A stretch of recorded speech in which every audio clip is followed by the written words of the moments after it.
Limited ಬಂದ್ಬಿಟ್ಟು ಒಂದು private limited company ಆಗಿದೆ. ಸೊ ಇದು ನಾವು 2013 ಗ್ರೂಪ್ ಆಫ್ ಫ್ರೆಂಡ್ಸ್ ಸ್ಟಾರ್ಟ್ ಮಾಡಿದ್ದು. ಸೊ ಇವಾಗ ಇದು ಒಂದು ಕಂಪನಿ ಆಗಿ ಬೆಳೆದಿದೆ.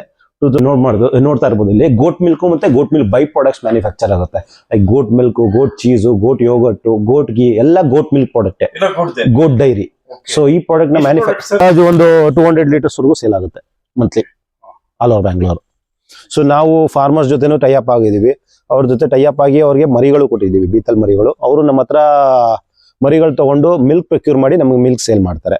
ಸೊ ನಾವು ಒಂದು 10,000 ಸ್ಕ್ವೇರ್ ಫೀಟ್ ಅಲ್ಲಿ ಶೆಡ್ ಇದೆ. ಇಲ್ಲಿ ನಮಗೆ ಒಂದು 800 to 800 ಇದು ಉದ್ದ ಬಂದ್ಬಿಟ್ಟು 200 ಅಡಿ ಇದೆ, ಅಗಲ ಬಂದ್ಬಿಟ್ಟು 50 ಅಡಿ ಇದೆ. ಅಪ್ರಾಕ್ಸಿಮೇಟ್ಲಿ 10,000 ಸ್ಕ್ವೇರ್ ಫೀಟ್ ಇದೆ. ಸೊ ಇಲ್ಲಿ 8 kg ಇದೆ, 8 kg ಇದೆ. ಡಿಫ್ರೆಂಟ್ ಕಂಪಾರ್ಟ್ಮೆಂಟ್ ಇದೆ, ಮೇಲು female kids A to Z ಸಿಗುತ್ತೆ ಮರಿ. ಮತ್ತೆ ಇದು ಬಿಟ್ಟು ಬೇರೆ ತಳಿ ಬೇಕು ಅಂದ್ರೆ ತರಿಸ್ಕೊಡ್ತೀವಿ. ಇಂಥ ತಳಿ, ಇಂಥ ರಾಜ್ಯದ್ದು ಇಂಥ ತಳಿ ಬೇಕು ಅಂದ್ರೆ ಅದನ್ನು ನಾವು ಅವ್ರಿಗೆ ತರಿಸ್ಕೊಡ್ತೀವಿ.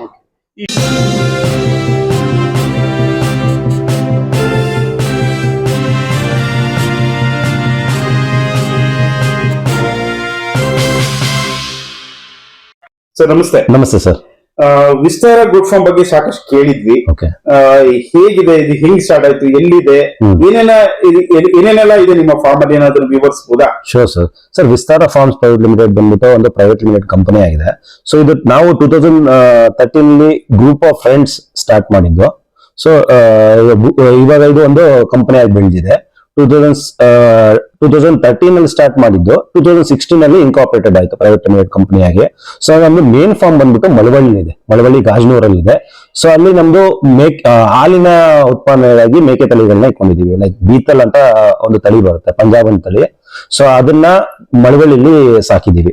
ಸೊ ಅದರಿಂದ ನಾವು ಹಾಲು ಉತ್ಪಾದನೆಗೆ ಮತ್ತೆ ಬ್ರೀಡಿಂಗ್ ಪರ್ಪಸ್ಗೆ ಯೂಸ್ ಮಾಡ್ತೀವಿ. ಮತ್ತೆ ಉಸ್ಮಾನಾಬಾದಿ ಮರಿಗಳು ಇದೆ, ಅದು ನಾವು ಬ್ರೀಡಿಂಗ್ ಪರ್ಪಸ್ಗೆ ಯೂಸ್ ಮಾಡ್ತೀವಿ.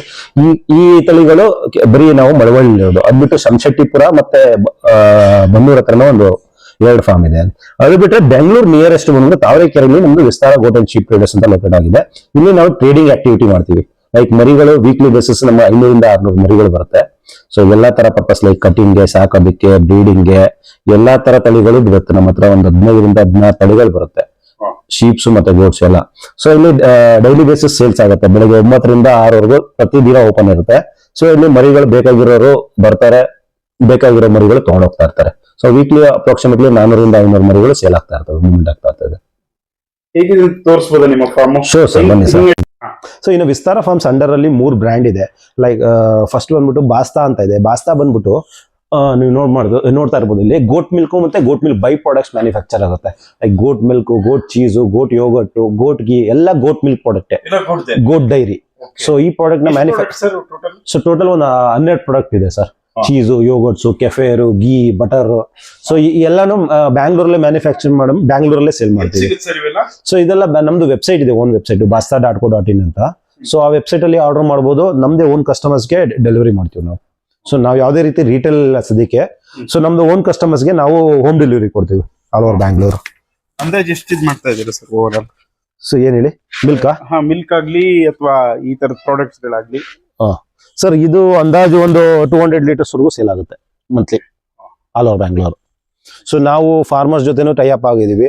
ಅವ್ರ ಜೊತೆ ಟೈಅಪ್ ಆಗಿ ಅವ್ರಿಗೆ ಮರಿಗಳು ಕೊಟ್ಟಿದ್ದೀವಿ, ಬೀತಲ್ ಮರಿಗಳು. ಅವರು ನಮ್ಮ ಹತ್ರ ಮರಿಗಳು ತಗೊಂಡು ಮಿಲ್ಕ್ ಪ್ರೊಕ್ಯೂರ್ ಮಾಡಿ ನಮಗೆ ಮಿಲ್ಕ್ ಸೇಲ್ ಮಾಡ್ತಾರೆ. ಸೊ ನಾವು ಆ ಮಿಲ್ಕ್ ನ ಬ್ಯಾಂಗ್ಳೂರ್ ತಂದು ಇಲ್ಲಿ ಪ್ರೊಸೆಸ್ ಮಾಡಿ ಬೈ ಪ್ರಾಡಕ್ಟ್ಸ್ ಕನ್ವರ್ಟ್ ಮಾಡಿ ಚೀಸು ಹೋಟೆಲ್ಸ್, ರೆಸ್ಟೋರೆಂಟ್ಸ್ ಗಳಿಗೆ, ಎಂಡ್ ಯೂಸರ್ಸ್ ಗಳಿಗೆ ಸೇಲ್ ಆಗುತ್ತೆ. ಸೊ ಇದು ಬಿಟ್ಟು ಮೀಟ್ ಬಡಿ ಅಂತ ನಮ್ದು ಇನ್ನೊಂದು ಬ್ರ್ಯಾಂಡ್ ಇದೆ. ಮೀಟ್ ಬಡಿ ಬಂದ್ಬಿಟ್ಟು ಫ್ರೆಶ್ ಮೀಟ್ ಶಾಪ್. ಸೊ ಇಲ್ಲಿ ಗೋಟ್ ಅಂಡ್ ಚೀಪ್ ರಿಲೇಟೆಡ್ ಮೀಟ್ ಸಿಗುತ್ತೆ. ಸೊ ನಮ್ದೇ ಓನ್ ಶಾಪ್ಸ್ ಇದೆ ಸೀಗೆಹಳ್ಳಿ ಮತ್ತೆ ಕೆಂಗೇರಿಯಲ್ಲಿ. ಅಲ್ಲಿ ಫ್ರೆಶ್ ಮೀಟ್ ನ ಸೇಲ್ ಮಾಡ್ತೀವಿ. ನಮ್ಮ ಮೀಟ್ ಬಡಿ ಸ್ಪೆಷಲ್ ಏನು ಅಂದ್ರೆ ಗುಡ್ಡೆ ಮಾಂಸ. ಪ್ರತಿ ವಾರನೂ ಗುಡ್ಡೆ ಮಾಂಸ ಸೇಲ್ ಮಾಡ್ತೀವಿ. ಸೊ ನಮ್ದು ಗುಡ್ಡೆ ಮಾಂಸ 700 rupees per kg ಇರುತ್ತೆ. ರೆಗ್ಯುಲರ್ ಮಟನ್ ಶೀಪಾರು ತಗೊಬೋದು, ಗೋಟಾರು ತಗೊಬೋದು, 800 rupees per kg ಇರುತ್ತೆ.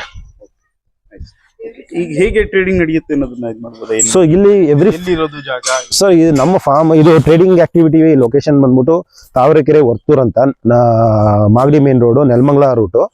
ಸೊ ಇಲ್ಲಿ ಒಂದು 10,000 ಸ್ಕ್ವೇರ್ ಫೀಟ್ ಅಲ್ಲಿ ಶೆಡ್ ಇದೆ. ಇಲ್ಲಿ ನಮಗೆ ಒಂದು 800 to 800 ಇದು ಉದ್ದ ಬಂದ್ಬಿಟ್ಟು 200 ಅಡಿ ಇದೆ, ಅಗಲ ಬಂದ್ಬಿಟ್ಟು 50 ಅಡಿ ಇದೆ. ಅಪ್ರಾಕ್ಸಿಮೇಟ್ಲಿ 10,000 ಸ್ಕ್ವೇರ್ ಫೀಟ್ ಇದೆ. ಸೊ ಇಲ್ಲಿ 8 kg ಇದೆ, 8 kg ಇದೆ. ಡಿಫ್ರೆಂಟ್ ಕಂಪಾರ್ಟ್ಮೆಂಟ್ ಇದೆ, ಮೇಲು ಫೀಮೇಲು ಕಿಡ್ಸ್ ಎಲ್ಲಾನು ಸೆಗ್ರಿಗೇಷನ್ ಮಾಡೋದಕ್ಕೆ. ಸೊ ಇಲ್ಲಿ ನಮಗೆ ಎವ್ರಿ ಫ್ರೈಡೇ ಲೋಡ್ ಬರುತ್ತೆ. 300 to 400 ಮರಿಗಳು ಬರ್ತಾ ಇರ್ತದೆ ಪ್ರತಿ ವಾರನು. ಸೊ ವೀಕ್ಲಿ 2 ಬ್ಯಾಚ್ ತರನು ಬರುತ್ತೆ. ಸೊ ಸೇಲ್ಸ್ ಆಗೋ ತರ ಮರಿಗಳು ಬರ್ತಾ ಇರ್ತವೆ. ಲೋಕಲ್ ಅಲ್ಲಿ ನಾವು ಕುರಿಗಳೆಲ್ಲ ಪ್ರೊಕ್ಯೂರ್ ಆಗುತ್ತೆ, ಲೈಕ್ ಕೆಂಗೂರಿ, ಎಳಗ ಇವೆಲ್ಲ ಲೋಕಲ್ ಪ್ರೊಕ್ಯೂರ್ ಆಗುತ್ತೆ. ಮತ್ತೆ ಇನ್ನು ಮೇಕೆಗಳು ಬಂದ್ರೆ ನಮ್ದು ಪಂಜಾಬ್, ರಾಜಸ್ಥಾನ, ಹರಿಯಾಣ ಮತ್ತೆ UP ಇಲ್ಲಿಂದ ಪ್ರೊಕ್ಯೂರ್ ಆಗಿ ಬರುತ್ತೆ. ನಮ್ಮ ಹತ್ರ ತರಾವರಿ ಬ್ರೀಡ್ಗಳಿದೆ, ಲೈಕ್ ಶಿರೋಯಿ, ಗುಜ್ರಿ, ಕೋಟಾ, ತೋತಾಪುರಿ, ಬೀತಲ್ಲು, ಬಾರ್ಬರಿ, ಉಸ್ಮಾನಾಬಾದಿ. ಸೊ ಈ ತರ ತರಾವರಿ ಮರಿಗಳಿದೆ. ಮತ್ತೆ ಮಿಕ್ಸ್ ದೇಸಿ ಬ್ರೀಡ್ಗಳು ಸಿಗ್ತವೆ. ಸೊ ಇವೆಲ್ಲ ಬಂದ್ಬಿಟ್ಟು ಯಾವುದೇ ರೀತಿ ಫಾರ್ಮ್ ಮರಿಗಳಲ್ಲ, ಮೇಕೆಗಳೆಲ್ಲ ನ್ಯಾಚುರಲ್ ಆಗಿ ಬೈಲಲ್ಲಿ ಮೇದಿರುವಂತ ಮರಿಗಳು. ಸೊ ಕಾಡು ಬೈಲಲ್ಲಿ ಮೇದಿರುವಂತ ಮರಿಗಳು. ಸೊ ಇವು ಮೀಟ್ ಕ್ವಾಲಿಟಿನೂ ಚೆನ್ನಾಗಿರುತ್ತೆ. ಮತ್ತೆ ಇದೊಂದು ಫಾಸ್ಟ್ ಗ್ರೋತ್ ಮರಿಗಳು. ಸೊ ಇನ್ನು ವೇಟ್ ರೇಂಜ್ಗೆ ಬಂದ್ರೆ ನಮ್ಗೆ ಅಪ್ರಾಕ್ಸಿಮೇಟ್ಲಿ ಒಂದು 18 to 20 kg ಇಂದ ಸ್ಟಾರ್ಟ್ ಆಗಿ 45 kg ವೇಟ್ ರೇಂಜ್ ವರೆಗೂ ಸಿಗುತ್ತೆ. ಮತ್ತೆ ಏಜ್ ವೈಸು ಅಷ್ಟೇ. ಸೊ ಮರಿಗಳು ಸೆಲೆಕ್ಷನ್ ಆಗೋದು ಇಲ್ಲಿ ನಮಗೆ ಪ್ರೈಸ್ ಫಿಕ್ಸ್ ಆಗೋದು ಏಜ್ ವೈಸೇ. ಸೊ ನಿಮಗೆ ಅಪ್ರಾಕ್ಸಿಮೇಟ್ಲಿ ಒಂದು ಅದಂತು ಅಂದ್ರೆ ಅಲ್ಲೇ ಆಗಿರಲ್ಲ ಮರಿಗಳು. ಅದಂತ ಮರಿಗಳು ನಿಮಗೆ 18 ರಿಂದ 20 kg ಬರುತ್ತೆ. ಸೊ ಆ ರೇಂಜ್ ಇಂದ ಹಿಡಿದು ಅದಂತಿಂದ ಹಿಡಿದು 2 ಅಲ್ಲು, 4 ಅಲ್ಲು, 6 ಅಲ್ಲು, 8 ಅಲ್ಲು ಈ ತರ ಡಿಫ್ರೆಂಟ್ ಏಜ್ ಇರೋಂಥ ಮರಿಗಳು ನಿಮಗೆ ಅವೈಲೇಬಿಲಿಟಿ. ಎಲ್ಲಾ ತರ ಏಜು ಸಿಗುತ್ತೆ, ಎಲ್ಲಾ ತರ ಬ್ರೀಡು ಸಿಗುತ್ತೆ. ಸೊ ಇದೆಲ್ಲ ಕೋಟಾ ಅಂತ ನೋಡ್ತಾ ಇರ್ಬೋದು. ಇದು ಕೋಟಾ ಇದೆ, ಅದು ಬೀತಲ್ ಇದೆ, ಮತ್ತೆ ಶಿರೋಯಿ, ಮತ್ತೆ ಇದು ತೋತಾಪುರಿ, ಬೇರೆ ತಳಿಗಳು ಬರ್ತಾನೆ ಇರ್ತವೆ ಸರ್. ಸೊ ಮಿಕ್ಸ್ ದೇಸಿ ಬ್ರೀಡ್ಗಳಿದೆ. ಸೊ 14 ರಿಂದ 15 ತಳಿಗಳು ಬರ್ತವೆ. ಟ್ರೇಡಿಂಗ್ ಎಷ್ಟೊತ್ತಿಗೆ ಎಷ್ಟೊತ್ತಂಕ ಇರುತ್ತೆ ಸರ್? ಸರ್ ಬೆಳಿಗ್ಗೆ 9 ರಿಂದ 6 ಗಂಟೆ ತನಕ ಇರುತ್ತೆ. ಹಿಂಗ್ ನಡೆಯುತ್ತೆ ಸರ್ ಯೂಶಲಿ? ಅಂದ್ರೆ ಡೈಲಿ ಬೆಳಿಗ್ಗೆ ಬರ್ತಾರೆ, ಜಸ್ಟ್ ತಗೊಂಡು ಹೋಗ್ತಾರೆ ಇರ್ತಾರ ಅಥವಾ ಹಿಂಗೆ? ರೆಗ್ಯುಲರ್ ಆಗಿ ಡೈಲಿ ಬರ್ತಾ ಇರ್ತಾರೆ. ಡೈಲಿ ಅಪ್ರಾಕ್ಸಿಮೇಟ್ಲಿ ಒಂದು 100 ಇಂದ 200 ವಾಕಿಂಗ್ಸ್ ಇರುತ್ತೆ ನಮಗೆ. ಸೊ ಫ್ರೈಡೆ, ಸ್ಯಾಟರ್ಡೆ, ಸಂಡೇ ಜಾಸ್ತಿ ಜನ ಬರ್ತಾರೆ, ಯಾಕಂದ್ರೆ ಫ್ರೆಶ್ ಸ್ಟಾಕ್ ಅವಾಗಲೇ ಬರೋದು. ಸೊ ಫಾರ್ಮಿಂಗ್ಗೆ ಬೇರೆ ಪರ್ಪಸ್ಗೆ ಮರಿಗಳ ಅವಶ್ಯಕತೆ ಇರುತ್ತೆ. ಫ್ರೆಶ್ ಸ್ಟಾಕ್ ಬಂದಾಗ ಜನ ಜಾಸ್ತಿ ಬರ್ತಾರೆ. ಸೊ ಇಲ್ಲಿ ಫಸ್ಟ್ ಮರಿ ಬಂದು ಸೆಲೆಕ್ಟ್ ಮಾಡ್ತಾರೆ ಅವ್ರು ಯಾವ್ದು ಮರಿಗಳು ಬೇಕೋ. ಸೊ ಇಲ್ಲಿ ನಮ್ದು ವೇಟ್ ಇದೆ, ಎಲ್ಲ ವೇಟ್ ಬೇಸ್ ಮೇಲೆ ಕೊಡೋದು. ನಮ್ದು ಪ್ರೈಸ್ ರೇಂಜ್ ಬಂದ್ಬಿಟ್ಟು 300 ಇಂದ 400 ರೂಪೀಸ್ ವರೆಗೂ ಫೀಮೇಲ್ ಪ್ರೈಸ್ ಇದೆ. ಸೊ ಪ್ರೈಸು ಅಷ್ಟೇ ಬೇಸ್ಡ್ ಆನ್ ಏಜ್ ಫಿಕ್ಸ್ ಆಗಿರುತ್ತೆ. ಇನ್ನು ಮೇಲ್ ಗೋಟ್ಸ್ ಆಗ್ಲಿ, ಗಂಡು ಮರಿಗಳಾಗ್ಲಿ, ಮತ್ತೆ ಟಗರುಗಳಾಗ್ಲಿ 480 ರೂಪೀಸ್ ಈಗ ಈ ಪ್ರೆಸೆಂಟ್ ರೇಟ್. ಯಾಕಂದ್ರೆ ಈಗ ಚಳಿಗಾಲದಲ್ಲಿ ಸ್ವಲ್ಪ ಮರಿಗಳು ಈಲ್ಡ್ ಬರಲ್ಲ, ಮಟನ್ ಈಲ್ಡ್ ಬರಲ್ಲ, ಯಾಕಂದ್ರೆ ಫೀಡ್ ಪ್ರಾಬ್ಲಮ್ ಎಲ್ಲ ಇರುತ್ತೆ. ಸೊ ಅದಕ್ಕೋಸ್ಕರ ರೇಟು ಅಷ್ಟೇ, ಪರ್ಚೇಸ್ ರೇಟು ಜಾಸ್ತಿ ಇರುತ್ತೆ. ಸೊ ಅದು ಸೀಸನ್ ವೈಸ್ ಹೋಗ್ತಾ ಇನ್ನು ಬೇಸಿಗೆ ಬರ್ತಾ ಪ್ರೈಸ್ ಕಮ್ಮಿ ಆಗ್ತಾ ಬರುತ್ತೆ. ಸರ್ ಇಲ್ಲಿ ನಿಮ್ ಫಾರ್ಮಿಗೆ ಬಂದ್ರೆ ಎಷ್ಟು ತಳಿಗಳು ಸಿಗುತ್ತೆ, ಎಷ್ಟು ರೇಟ್ ಇಂದ ಸ್ಟಾರ್ಟ್ ಆಗ್ಬೋದು? ಸರ್ ಅದೇ ಹೇಳ್ದಂಗೆ ಇಲ್ಲಿ ನಿಮ್ಗೆ ಒಂದು 10 ರಿಂದ 15 ತಳಿಗಳು ವರೆಗೂ ಸಿಗುತ್ತೆ. ಡಿಫ್ರೆಂಟ್ ರೀಜನ್ ಇಂದ, ಲೈಕ್ UP, ರಾಜಸ್ಥಾನ್, ಪಂಜಾಬ್, ಮಹಾರಾಷ್ಟ್ರ, ಇಲ್ಲಿ ಉತ್ತರ ಕರ್ನಾಟಕ ಎಲ್ಲಾ ತರ ತಳಿಗಳು ಸಿಗುತ್ತೆ. 15 ರಿಂದ 20. ಅದಾದ್ಮೇಲೆ ನಿಮಗೆ ಪ್ರೈಸ್ ರೇಂಜ್ ಹೇಳಿದೆ, ನಿಮ್ಗೆ 300 ಇಂದ 400 ವರೆಗೂ ಇದೆ ಫೀಮೇಲು. ಎಷ್ಟು ಅದು ಏಜ್? ಸರ್ ನಿಮ್ಗೆ 8 ಮರಿಗಳು ತಗೊಂಡ್ರೆ, 8 ಮರಿಗಳು ಅಂದ್ರೆ ಸ್ವಲ್ಪ ಏಜ್ ಆಗಿರುತ್ತೆ ಮರಿಗಳಿಗೆ, ಆಲ್ಮೋಸ್ಟ್ 3-4 ವರ್ಷ ಆಗಿರುತ್ತೆ. ಅಂತ ಮರಿಗಳು 300 ರೂಪೀಸ್ ರೇಂಜ್ ಅಲ್ಲಿ ಇರುತ್ತೆ. ಸೊ ನಿಮ್ಗೆ ಫಂಕ್ಷನ್ಸ್ ಗಳಿಗೆ ಅದಕ್ಕೆಲ್ಲ ನೀವು ಯೂಸ್ ಮಾಡ್ಬೇಕು ಅಂದ್ರೆ ಈ ತರ ಮರಿಗಳು ಸ್ವಲ್ಪ ಏಜ್ ಆಗಿರ್ಬೇಕು, ಮೆಚೂರ್ಡ್ ಆಗಿರ್ಬೇಕು. ಮಟನ್ ತೀರಾ ಎಳೆ ಮಟನ್ ನೋಡಿದಾಗ ಅದೇನಾಗುತ್ತೆ, ಫಂಕ್ಷನ್ಸ್ ಗಳಿಗೆ ಕಲ್ಸೋಗುತ್ತೆ. ಸೊ ಈ ತರ ಏಜ್ ಪ್ರಿಫರ್ ಮಾಡೋದು ದೊಡ್ಡ ಫಂಕ್ಷನ್ ಗಳಿಗೆ. 300 kg, 400 kg, 500 kg ಮರಿಗಳು ಮಟನ್ ಮಾಡ್ತಾರಲ್ಲ ಫಂಕ್ಷನ್ಸ್, ಅಂತವ್ರು ಈ ತರ ಮರಿಗಳನ್ನ ಪ್ರಿಫರ್ ಮಾಡ್ತಾರೆ. ಸೊ ಅದಾದ್ಮೇಲೆ 6 ಮರಿಗಳು, ಅದರ ನಂತರ ಬರೋದೇ 4 ಅಲ್ಲು, 2 ಅಲ್ಲು, ಅದೆಲ್ಲ ಎಂಗೇಜ್ ಮರಿಗಳು, 1 ವರ್ಷದ ಒಳಗಡೆ ಇರೋಂಥದ್ದು ಅಲ್ಲಾಗ್ದಾರ. ಸೊ ಅದೆಲ್ಲ ನಿಮ್ಗೆ 380 ರಿಂದ 400 ರೂಪಾಯಿ ಇರುತ್ತೆ ಸರ್. ಅಂದ್ರೆ ಅದು ಯಾವ ಕ್ಯಾಟಗರಿಗೆ ಹೋಗುತ್ತೆ ಅಂದ್ರೆ ಸಾಕೋ ಕ್ಯಾಟಗರಿಗೆ ಹೋಗುತ್ತೆ, ಕಟಿಂಗ್ ಹೋಗಲ್ಲ ಅದು. ಇನ್ನ ನಿಮ್ಗೆ 18 ರಿಂದ 25 kg ರೇಂಜ್ ಅಲ್ಲಿ ಇರುತ್ತೆ, ಸಾಕೋ ಕ್ಯಾಟಗರಿಗೆ ಹೋಗುತ್ತೆ. ಸೊ ಅದು ಬಿಟ್ರೆ ನಮ್ಮ ಹತ್ರ ಶೀಪ್ಸ್ ಬರುತ್ತೆ. ಶೀಪ್ಸ್ ಲೈಕ್ ಎಳಗ, ಎಂಗುರಿ, ಮತ್ತೆ ನಾಟಿ ಮರಿಗಳು, ಈ ತರ ಕುರಿಗಳು ಸಿಗುತ್ತೆ. ನಾವು ಜಾಸ್ತಿ ಗಂಡು ಮರಿಗಳೇ ತರಿಸೋದು, ಯಾಕಂದ್ರೆ ಜಾಸ್ತಿ ಪ್ರಿಫರ್ ಮಾಡೋದು ಗಂಡೆ ಶೀಪ್ ಅಲ್ಲಿ. ಸರ್ ಇಲ್ಲಿ ಒಂದು 50% ಕಟಿಂಗ್ ಬಂದ್ರೆ 50% ಸಾಕೋ ಪರ್ಪಸ್ಗೆ ತಗೊಂಡು ಹೋಗ್ತಾರೆ. 50-50 ಇರುತ್ತೆ. ಮತ್ತೆ ಅದ್ ಬಿಟ್ರೆ ನಿಮ್ಮ ಫಾರ್ಮ್ ಅಲ್ಲಿ ಇನ್ನೇನೆಲ್ಲ ಸಿಗ್ಬೋದು ಸರ್ ಇಲ್ಲಿ ಬಂದ್ರೆ ಒಬ್ಬ ಗ್ರಾಹಕನಾಗಿ? ಸರ್ ಇಲ್ಲಿ ನಾವು ಒಂದು ಮರಿ ಸಾಕಾಣಿಕೆ ಬೇಕು ಅಂದ್ರೆ ಕಂಪ್ಲೀಟ್ ಗೈಡೆನ್ಸ್. ಇವಾಗ ಸಾಕೋದಕ್ಕೆ ತಗೊಂಡೋದ್ರೆ ಏನೇನ್ ಸ್ಟೆಪ್ ತಗೊಬೇಕು, ಒಂದು ಡೇ 1 ಇಂದ ಹಿಡಿದು ಒಂದು ಮರಿಗಳು ಒಂದು ಜಾಗದಿಂದ ಇನ್ನೊಂದು ಜಾಗಕ್ಕೆ ಬಂದಾಗ ವಾತಾವರಣದಲ್ಲಿ ಚೇಂಜಸ್ ಬರುತ್ತೆ. ಸೊ ಆ ಚೇಂಜಸ್ ಬಂದಾಗ ಅದಕ್ಕೆ ಒಂದು ನೀರು ಸೆಟ್ ಮಾಡೋದಾಗ್ಲಿ, ಫೋಡರ್ ಸೆಟ್ ಮಾಡೋ ಕೆಲಸ ಮಾಡ್ಬೇಕಾಗುತ್ತೆ. ಸೊ ಅದಕ್ಕೆ ಬಾಡಿಲಿ ವೇರಿಯೇಷನ್ ಬರುತ್ತೆ. ಲೈಕ್ ಹೆಲ್ತ್ ಇಶ್ಯೂಸ್ ಆಗೋ ಚಾನ್ಸಸ್ ಇರುತ್ತೆ. ಅದಕ್ಕೆ ಏನು ವ್ಯಾಕ್ಸಿನೇಷನ್ಗಳು ಕೊಡಬೇಕು, ಯಾವ ಥರ ಡೋಸೇಜ್ಗಳು ಕೊಡಬೇಕು, ಮತ್ತು ಅದಾದಮೇಲೆ ಡಿವಾರ್ಮಿಂಗ್ ಮಾಡಿ ಯಾವ್ಯಾವ ವ್ಯಾಕ್ಸಿನೇಷನ್ಗಳನ್ನ ಯಾವ್ಯಾವ ಸೀಸನ್ಗೆ ಹಾಕ್ಸ್ಬೇಕು ಅಂತ ಒಂದು ಕಂಪ್ಲೀಟ್ ಇನ್ಫಾರ್ಮೇಷನ್ ಕೊಡ್ತೀವಿ.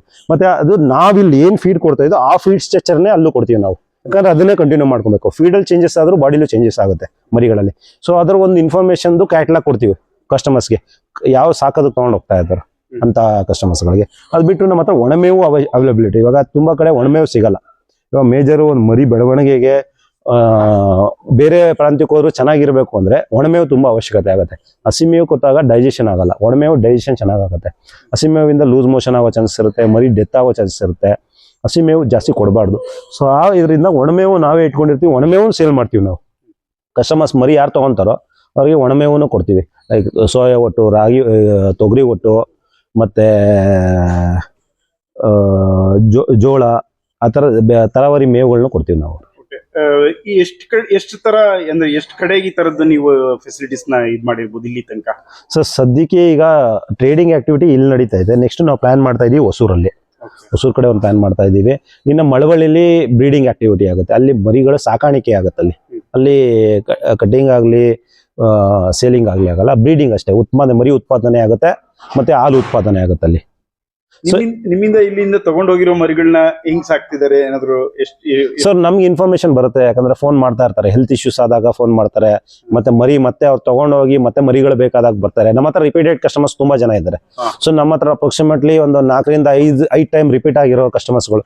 ಸೊ ನಮ್ಮ ಮಂತ್ಲಿ ಒಂದು 400 ರಿಂದ 500 ಜನ ಬಂದ್ರೆ, ಸೊ ಅದರಲ್ಲಿ 50% ರಿಪಿಡೆನ್ಸಿ ಇರ್ತಾರೆ. ಯಾಕಂದ್ರೆ 50% ತಗೊಂಡೋಗೋದೇ ಕಟಿಂಗ್ ತಗೊಂಡೋದವರು ಫಂಕ್ಷನ್ಸ್ಗಳಿಗೆ ತೊಗೊಂಡೋಗ್ತಾರೆ, ಮತ್ತೆ ಬೇರೆ ಏನೋ ಒಂದು ಫೆಸ್ಟಿವಲ್ಗೆ ತೊಗೊಂಡೋಗ್ತಾರೆ, ಹಬ್ಬಗಳಿಗೆ ತೊಗೊಂಡೋಗ್ತಾರೆ. ಅವ್ರ ರಿಪಿಡೆನ್ಸಿ ಕಮ್ಮಿ, ಈ ಸಾಕಾಣಿಕೆ ರಿಪಿಡೆನ್ಸಿನಿ ಜಾಸ್ತಿ. ಎರಡು ಇದು ಮಾಡ್ತೀರಲ್ಲ ನೀವು? ಎರಡು ತರದ ಕ್ವಾಲಿಟಿನೂ ಬರುತ್ತೆ. ಒಟ್ಟಾರೆ ನಿಮ್ಮ ಫಾರ್ಮಿಗೆ ಬಂದ್ರೆ A to Z ಸಿಗುತ್ತೆ ಮರಿ. ಮತ್ತೆ ಇದು ಬಿಟ್ಟು ಬೇರೆ ತಳಿ ಬೇಕು ಅಂದ್ರೆ ತರಿಸ್ಕೊಡ್ತೀವಿ. ಇಂಥ ತಳಿ, ಇಂಥ ರಾಜ್ಯದ್ದು ಇಂಥ ತಳಿ ಬೇಕು ಅಂದ್ರೆ ಅದನ್ನು ನಾವು ಅವ್ರಿಗೆ ತರಿಸ್ಕೊಡ್ತೀವಿ. ಈ ಶೆಡ್ ಎಲ್ಲ ನಿಮ್ದೇನಾ ಸರ್? ನೀವೇ? ಸೊ ಈ ಶೆಡ್ ಎಲ್ಲ ನಾವೇ. So shed around 10,000 square feet ಇದೆ, 1000 ಸ್ಕ್ವೇರ್ ಫೀಟ್ ಅಲ್ಲಿ ಇದೆ. ಸೊ ಉದ್ದ ಬಂದ್ಬಿಟ್ಟು 200 ಅಡಿ. ಸೊ ಇದು ಎಲಿವೇಟೆಡ್ ಶೆಡ್ ಸರ್. ಸೊ ಇದು ಅಟ್ಟಣಿಗೆ ಹಾಕಿರ್ತೀವಿ, ಸ್ವಲ್ಪ ಹೈಟ್ ಅಲ್ಲಿ ಇರುತ್ತೆ. ಇದು ಏನೇ ಒಂದು ಮರಿಗಳು ಇದು ಮಾಡಿದ್ರು ಗೊಬ್ಬರ ಎಲ್ಲ ಕೆಳಗಡೆ ಹೋಗಿ ಸ್ಟಾಕ್ ಆಗುತ್ತೆ. ಸೊ ಇದು ಮತ್ತೆ ಡ್ರೈ ಆದ್ಮೇಲೆ ನಾವು ಈ ಗದ್ದೆಯವರು ತಗೊಂಡು ಹೋಗ್ತಾರೆ, ಅಡಿಕೆ ತೋಟಕ್ಕೆ ಅವ್ರಿಗೆಲ್ಲ ತಗೊಂಡು ಯೂಸ್ ಮಾಡ್ಕೊಂತಾರೆ. ಡೈಲಿ ಅಲ್ಲ, ಇದು ಮಂತ್ಲಿ ಒನ್ಸು, 2 months ಒನ್ಸು, ಅದು ಡ್ರೈ ಆಗ್ಬೇಕಲ್ಲ. ಸೊ 2 months ಒನ್ಸು ಆ ಗ್ಯಾಪ್ ಅಲ್ಲಿ ಹೋಗ್ಬಿಡ್ತದೆ. ಮತ್ತೆ ಡೈಲಿ ಕ್ಲೀನಿಂಗ್ ಆಕ್ಟಿವಿಟಿ ಮಾಡೋ ಅವಶ್ಯಕತೆ ಇರಲ್ಲ. ಇದು ಮಾಡೋದ್ರಿಂದ ಸ್ಮೆಲ್ ಏನು ಬರಲ್ಲ. ನಿಮ್ಗೆ ಏನಾದ್ರು ಸ್ಮೆಲ್ ಫೀಲ್ ಆಗ್ತಾ ಆಯ್ತಾ? ಏನು ಸ್ಮೆಲ್ ಇಲ್ಲ. ಸೊ ಓಪನ್ ಸ್ಪೇಸ್ ಇರೋದ್ರಿಂದ ಅಂತ ಸ್ಮೆಲ್ ಇರಲ್ಲ. ಕಂಜೆಸ್ಟ್ ಇದ್ದಿದ್ದು ಕಮ್ಮಿ ಜಾಗದಲ್ಲಿ ಇದ್ದಿದ್ರೆ ಮತ್ತೆ ಹೈಜಿನ್ ಇಶ್ಯೂ, ವಾಟರ್ ನಿಂತ್ಕೊಳ್ಳೋದು ಆ ತರ ಎಲ್ಲ ಇದ್ರೆ ಸ್ಮೆಲ್ ಕ್ರಿಯೇಟ್ ಆಗುತ್ತೆ. ಯಾಕಂದ್ರೆ ಡ್ರೈ ಇರುತ್ತಲ್ಲ ಕೆಳಗಡೆ, ಸ್ಮೆಲ್ ಕ್ರಿಯೇಟ್ ಆಗೋಕೆ ಚಾನ್ಸಸ್ ಇಲ್ಲ. ಇದು ಸಪ್ರೇಟ್ ಏನು ಈ ತರ? ಸರ್ ಇಲ್ಲಿ ನಾನು ಹೇಳ್ದೆ ನಿಮ್ಗೆ, ನಮ್ಮ ಹತ್ರ ಏಜ್ ವೈಸ್ ಮರಿಗಳು ಬರ್ತವೆ ಅಂತ. ಲೈಕ್ ಅಲ್ಲಾಗದಿರೋ ಮರಿಗಳು, ಸಾಕೋ ಮರಿಗಳು, ಕಟಿಂಗ್ ಮರಿಗಳು, ಮತ್ತೆ ಹೆಲ್ತ್ ಇಶ್ಯೂಸ್ ಇರೋ ಮರಿಗಳು ಇರ್ತವೆ. ಅದಕ್ಕೊಂದು ಕೇಜ್ ಇರಬೇಕು. ಯಾಕಂದ್ರೆ ಸಪರೇಟ್ ಮಾಡಕ್ ಮಿಕ್ಸ್ ಮಾಡ್ಬಿಟ್ರೆ ಅದಕ್ಕಿರೋ ಕಾಯಿಲೆ ಬೇರೆದಕ್ಕೂ ಸ್ಪ್ರೆಡ್ ಆಗುತ್ತೆ. ಸರ್ ಇದೆಲ್ಲ ಫೀಮೇಲ್ ಮರಿಗಳು, 350 ರೇಟ್. ಈ ರೇಂಜ್ ಮರಿಗಳು 350 ರೂಪಾಯಿ ರೇಂಜ್ ಇರ್ತವೆ. ಸೊ ಇವೆಲ್ಲ ನಿಮಗೆ 4 6 ಮರಿಗಳು. ಒಂದೊಂದು ಅಂದ್ರೆ ಈ ಫುಲ್ ಈ ಉಂಡಿಲಿರೋದಕ್ಕೆಲ್ಲ ಒಂದೇ ರೇಟ್. ಸೊ ಈ ಉಂಡಿಲಿರೋದು ನೋಡಿ 400 ರೂಪಾಯಿ ಫೀಮೇಲ್. ಇದೇನಂದ್ರೆ ನಿಮ್ಗೆ ಸಾಕೋ ಮರಿಗಳು. ಇದು ನಿಮ್ಗೆ ಅಲ್ಲಾಗಿರಲ್ಲ, ಇನ್ನು ಎಂಗೇಜ್ ಮರಿಗಳು, 1 ವರ್ಷದ ಒಳಗಡೆ ಇರೋ ಮರಿಗಳು, ಆ ತರ ಕೇಜ್ ಮಾಡಿರ್ತೀವಿ.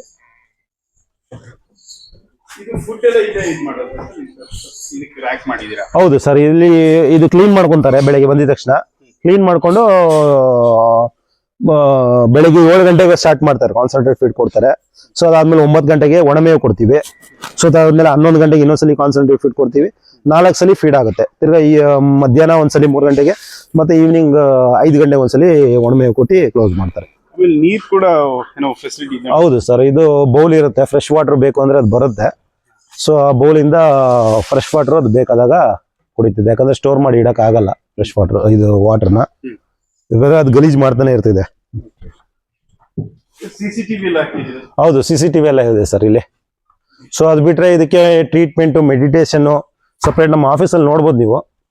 ಸೊ ಇದಕ್ಕೆ ಏನೇ ಸಾಕು ಮರಿಗಳಿಗೆ ನಾವು ವ್ಯಾಕ್ಸಿನೇಷನ್ನು ಮತ್ತೆ ಡಿವಾರ್ಮಿಂಗ್ ರೆಗ್ಯುಲರ್ ಬೇಸಿಸ್ ಮಾಡ್ತಾನೆ ಇರ್ತೀವಿ. ಮರಿಗಳು ಬಂದಿದ ತಕ್ಷಣ ಸಾಕು ಮರಿಗಳು ಮಾತ್ರ, ಕಟಿಂಗ್ ಮರಿಗಳಿಗೆ ಯಾವುದೇ ರೀತಿ ನಾವು ಅವಶ್ಯಕತೆ ಇಲ್ಲ. ವ್ಯಾಕ್ಸಿನೇಷನ್ ಮಾಡಲ್ಲ. ಯಾಕಂದ್ರೆ ವ್ಯಾಕ್ಸಿನೇಷನ್ ಮಾಡಿರೋ ಮರಿಗಳನ್ನ ಕಟಿಂಗ್ ಮಾಡಬಾರ್ದು. ಆ ಪರ್ಪಸ್ಗೋಸ್ಕರ ಒಂದು 40 ಡೇಸ್ವರೆಗೂ ಅದನ್ನ ಸ್ಲಾಟರಿಂಗ್ ಕಳಿಸ್ಬಾರ್ದು. ಸೊ ನಾವು ಸಾಕೋ ಮರಿಗಳಿಗೆ ಮಾತ್ರ ವ್ಯಾಕ್ಸಿನೇಷನ್ ಡಿವಾರ್ಮಿಂಗ್ ಮಾಡಿ ಸಪರೇಟ್ ಮಾಡಿ ಇರ್ತೀವಿ. ಸರ್ ಇದು ಒಣಮೇವು ನೋಡ್ತಾ ಇರ್ಬೋದು ನೀವು, ಇದು ಸೋಯಾ ಒಟ್ಟು. ಸೊ ಇದು ಫೈಬರು ಮತ್ತೆ ಪ್ರೋಟೀನು. ಸೊ ಇದು ಒಂದು ನಾವು ಫ್ಯಾಟಿಂಗ್ ಮಾಡ್ತಾ ಇದೀವಿ, ಇಲ್ಲ ಫಾರ್ಮಿಂಗ್ ಮಾಡ್ತಾ ಇದೀವಿ, ಬ್ರೀಡಿಂಗ್ ಮಾಡ್ತಾ ಇದೀವಿ ಅಂದ್ರೆ ಒಣಮೇವು ತುಂಬಾ ಅವಶ್ಯಕತೆ ಇದೆ. ಸೊ ಇದು ಒಣಮೇವು ಕೊಡೋದ್ರಿಂದ ತುಂಬಾ ಹೆಲ್ತಿ ಆಗಿರುತ್ತೆ ಮರಿ, ಮತ್ತೆ ಡೈಜೆಷನ್ ತುಂಬಾ ಚೆನ್ನಾಗಾಗುತ್ತೆ. ಸೊ ಈ ತರ ಫೀಡ್ಗಳು ನಮ್ಮ ಹತ್ರ ಅವೈಲಬಿಲಿಟಿ ಇದೆ. ಲೈಕ್ ಈಗ ಸೋಯಾ ಸೀಸನ್ ಇದೆ, ಸೋಯಾ ಇದೆ. ನೆಕ್ಸ್ಟ್ ಇನ್ನ ತೊಗರಿ ಸೀಸನ್ ಬರ್ತಾ ಇದೆ, ತೊಗರಿ ಒಟ್ಟು ಸಿಗುತ್ತೆ, ಉಳ್ಳಿ ಒಟ್ಟು ಸಿಗುತ್ತೆ. ಸೊ ನಿಮ್ಮ ಹತ್ರನೂ ಅಷ್ಟೇ ರೈತರುಗಳಿಗೆ ಎನಿ ಟೈಮ್ ಈ ತರ ಒಟ್ಟು ಸಿಕ್ಕಿದ್ರೆ ಸ್ಟೋರ್ ಮಾಡಿ ಇಟ್ಕೊಳ್ಳಿ, ಇದು ತುಂಬಾ ಉಪಯುಕ್ತ. ಎಷ್ಟು ಇದು ರೇಟ್ ಹೇಗೆ ಸರ್? ಇದು ಅಪ್ರಾಕ್ಸಿಮೇಟ್ಲಿ ಈಗ 18 ರೂಪೀಸ್ ಇದೆ ಪರ್ ಕೆಜಿ. ಸೊ ಇದು ಅಪ್ ಅಂಡ್ ಡೌನ್ ಆಗ್ತಾ ಇರ್ತದೆ ಅವೈಲಬಿಲಿಟಿ ಮತ್ತೆ ಸೀಸನ್ ವೈಸ್. ಇದು ಎಷ್ಟು ಮುಖ್ಯ ಸರ್ ಮೇಕೆಗೆ? ಸರ್ ಡೈಜೆಷನ್, ಒಂದು ಮರಿ ಚೆನ್ನಾಗಿ ಡೈಜೆಷನ್ ಆಗಿ ಹೆಲ್ತಿ ಆಗಿರ್ಬೇಕು ಅಂದ್ರೆ ಒಣಮೇವು ತುಂಬಾ ಅವಶ್ಯಕತೆ ಇದೆ. ಎಲ್ಲ ತರ ಪ್ರೋಟೀನ್ ಇರುತ್ತೆ, ಫೈಬರ್ ಇರುತ್ತೆ, ಮತ್ತೆ ಮರಿ ಹೆಲ್ತಿ ಆಗಿರುತ್ತೆ. ಸಾವು ತುಂಬಾ ಕಮ್ಮಿ ಮಾಡುತ್ತೆ ಇದು. ಇದು ಹಸಿ ಮೇವು ಏನ್ ಮಾಡುತ್ತೆ, ಇಂಡೈಜೆಷನ್ ಆಗುತ್ತೆ, ಡೈಜೆಷನ್ ಪ್ರಾಬ್ಲಮ್ ಆಗ್ಬಿಟ್ಟು ಅದೇನಾಗುತ್ತೆ, ಮರಿ ಶಿಂಕ್ ಆಗುತ್ತೆ, ಕಾಯಿಲೆಗಳಾಗುತ್ತೆ. ಸೊ ಮೇನ್ ಕಾಯಿಲೆಗಳ ಪ್ರಾಬ್ಲಮ್ ಆಗೋದು ಹಸಿ ಮೇವು ಜಾಸ್ತಿ ಕೊಟ್ಟಾಗ, ಇಂಡೈಜೆಷನ್ ಪ್ರಾಬ್ಲಮ್ ಆದಾಗ. ಸೊ ಇದರಿಂದ ಇದು ಚೆನ್ನಾಗಿ ಹೊಟ್ಟೆನೂ ತುಂಬುತ್ತೆ, ಮರಿಗಳನ್ನ ಹೆಲ್ತಿಯಾಗಿ ಬಿಡುತ್ತೆ. ಓವರಾಲ್ ಎಷ್ಟು ವರ್ಷದಿಂದ ಇದನ್ನ ಈ ಬಿಸ್ನೆಸ್ ಅಲ್ಲಿ? ಸರ್ ಇದು ಆಲ್ಮೋಸ್ಟ್ 2 years ಆಯ್ತು ಟ್ರೇಡಿಂಗ್ ಸ್ಟಾರ್ಟ್ ಮಾಡಿ. ಸೊ ನಾವು ಫಾರ್ಮಿಂಗ್ ಅಲ್ಲಿ ಅನಿಮಲ್ ಹಸ್ಬೆಂಡ್ರಿ ಇದರಲ್ಲಿ ಇರೋದು ಆಲ್ಮೋಸ್ಟ್ 13-14 years ಆಯ್ತು. ಓವರಾಲ್ ವಿಸ್ತಾರ ಫಾರ್ಮಿಗೆ ಬಂದ್ರೆ ಏನೆಲ್ಲ ಗ್ರಾಹಕ ಇದ್ ಮಾಡ್ಬೋದು ಇಲ್ಲಿ ಬಂದ್ರೆ? ಸರ್ ಇಲ್ಲಿ ಅವನಿಗೆ ಯಾವ ತರ ತಳಿ ಬೇಕು ಎಲ್ಲಾ ತರ ತಳಿ ಸಿಗುತ್ತೆ, ಒಂದೇ ತಳಿ ಅಲ್ಲ. ಫಾರ್ಮಿಂಗ್ ಬೇಕಾ, ಬ್ರೀಡಿಂಗ್ ಬೇಕಾ, ಫ್ಯಾಟ್ನಿಂಗ್ ಬೇಕಾ, ಕಟಿಂಗ್ ಬೇಕಾ, ಸೊ ಎಲ್ಲಾ ತರ ಪರ್ಪಸ್ಗೂ ಎಲ್ಲಾ ತರ ಮರಿಗಳು ಸಿಗುತ್ತೆ. ಎಲ್ಲಾ ರೇಂಜ್ ಅಲ್ಲೂ ಸಿಗುತ್ತೆ. ಅವ್ರಿಗೆ ಪ್ರೈಸ್ ರೇಂಜ್ ಆಗ್ಲಿ, ಏಜ್ ರೇಂಜ್ ಆಗ್ಲಿ, ಮತ್ತೆ ಬ್ರೀಡ್ ರೇಂಜ್ ಆಗ್ಲಿ, ಎಲ್ಲಾ ತರ ಸಿಗುತ್ತೆ. ಮತ್ತೆ 365 days ಅವೈಲಬಿಲಿಟಿ ಇರುತ್ತೆ. A to Z ಅಂದ್ರೆ ಹೌದು, ನಮ್ಮ ಹತ್ರ ಎನಿ ಟೈಮ್ ನೀವು ಯಾವಾಗ ಬಂದ್ರು 200+ ಅನಿಮಲ್ಸ್ ಇರುತ್ತೆ. ಈಗ ಎಷ್ಟಿದೆ ಸರ್? ಸೊ ಈಗಿದೆ 250 ಅನಿಮಲ್ಸ್ ಇದೆ ಈಗ. ಸೊ ಈಗ ಒಂದು ಮಧ್ಯಾಹ್ನ ಪೀಕ್ ಅವರ್ಸ್ ಅಲ್ಲಿ ಬಿಸ್ಲಿಗೆ ಬಿಡ್ತೀವಿ ನಾವು, ಒಂದು 3-4 hours ಬಿಸಿಲಲ್ಲಿ ಅದು ಓಡಾಡ್ಕೊಂಡು. ಅಂದ್ರೆ ಅದಕ್ಕೆ ಆಕ್ಟಿವಿಟಿ ಆಗ್ಬೇಕಲ್ಲ, ಒಂದೇ ಕಡೆ ಓಡಾಡಕ್ಕಾಗಲ್ಲ. ಸೊ ಅದು ಓಡಾಡಿ ಅದಕ್ಕೊಂದು ಎಕ್ಸರ್ಸೈಸ್ ಆಗಬೇಕು, ಡೈಜೆಷನ್ ಇಂಪ್ರೂವ್ ಆಗುತ್ತೆ. ಸೊ ಈ ಒಂದು ಆಕ್ಟಿವಿಟಿಗೆ ನಾವು ಹೊರಗಡೆ ಫ್ರೀ ರೇಂಜಿಂಗ್ ಬಿಟ್ಟಿರ್ತೀವಿ. ಫಾರ್ಮ್ ವಿಸಿಟ್ ಟೈಮಿಂಗ್ ಏನಾದ್ರು ಇದೆಯಾ ಅಥವಾ? ಬೆಳಿಗ್ಗೆ 9 ರಿಂದ 6 ಎನಿ ಟೈಮ್ ವಿಸಿಟ್ ಮಾಡ್ಬೋದು. ನಿಮ್ಮ ಅಡ್ರೆಸ್ ಮತ್ತೆ ನಂಬರ್? ಸರ್ ನಮ್ಮ ಫಾರ್ಮ್ ಲೊಕೇಟ್ ಆಗಿರೋದು ತಾವರೆಕೆರೆ, ವರ್ತೂರು, ಸೊಂಡೆಕೊಪ್ಪ ರೋಡು. ಸೊ ನಮ್ಮ ಕಾಂಟ್ಯಾಕ್ಟ್ ನಂಬರ್ ಬಂದ್ಬಿಟ್ಟು 6364749404. ನಿಮ್ಮ ಹೆಸರು ಸರ್? ನಮ್ಮ ಹೆಸರು ಚೇತನ್ ಅಂತ. Thank you sir.